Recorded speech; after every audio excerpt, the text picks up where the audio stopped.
Pohoda je najväčší letný festival na Slovensku, ktorý každoročne navštíví viac ako 30 000 ľudí. Všetci si užívajú skvelú hudbu, množstvo aktivít, zábavu a slnko. My sme sa rozhodli Pohodu zbombardovať našim unikátnym kvetinovým výsadkom. Nadácia Orange na Pohode každoročne propaguje svoje aktivity v duchu hesla Svet okolo nás môže byť lepší.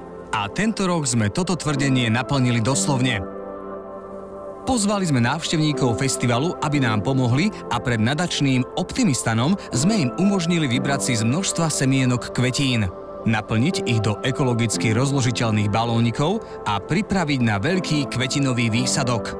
Naviac za každý takto naplnený balónik venovala nadácia Orange peniaze vybranej neziskovej organizácii.